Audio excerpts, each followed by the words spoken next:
and I'm going to make sure we never go back.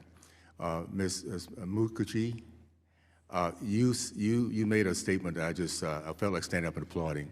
When talking about your parents, yourself, that you never want to be looked at because of your color, to be given respect for what you've done in life. That was my parents' generation. They would fight you if you consider them a victim. They worked too hard to get respect from across this country.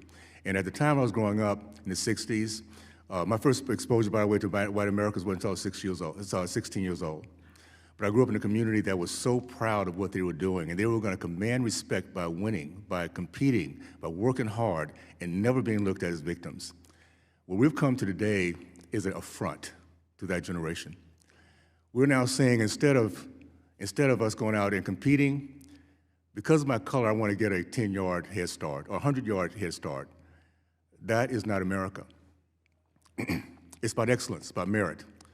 And our race can do it just as well as anybody else. For those who don't know the history of the black community, here's something I want you to take home and just understand how powerful it is when any community in this country decides they want to be proud Americans, be respected as such.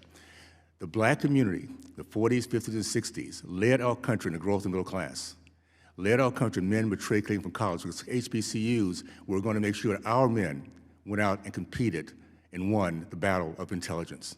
We led our country in the commitment to marriage. Highest percentage of marriage was in the black community.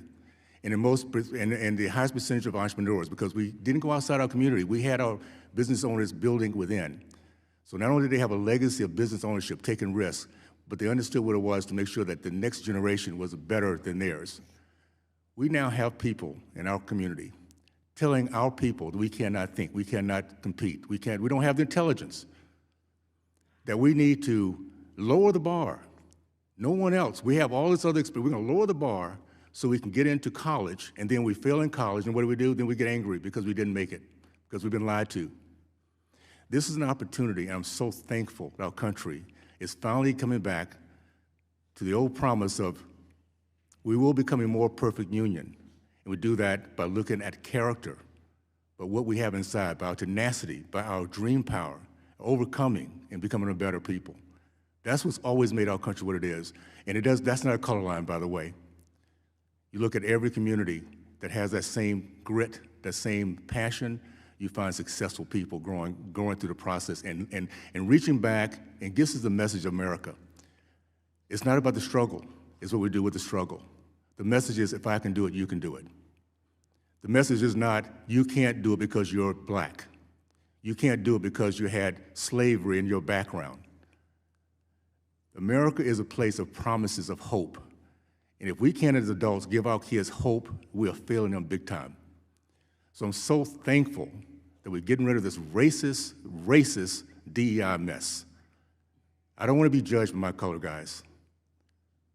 Somebody comes to me and says, and by the way, that happened in my lifetime.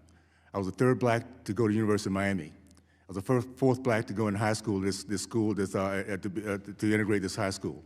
I know what it is to be told that I cannot become a marine biologist because of my color. I was told that. They had no idea what my grades were, I had no idea what my background was. I was told I could not succeed because I was black.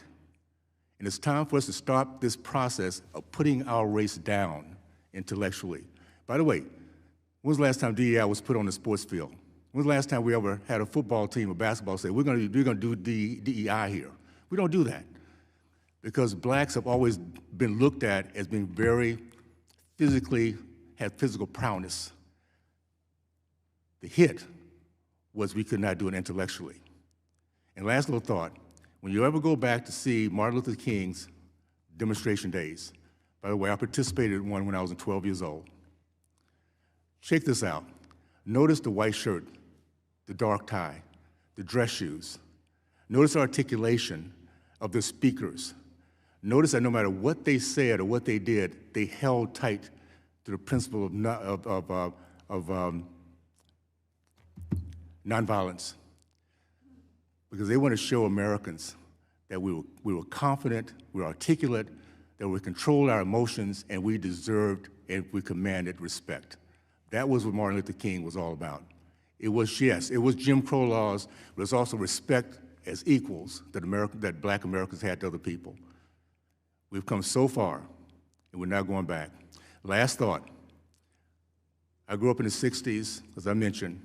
My family today represents black, Hispanic, American Indian, Trinidadian. My grandkids call each other cousins.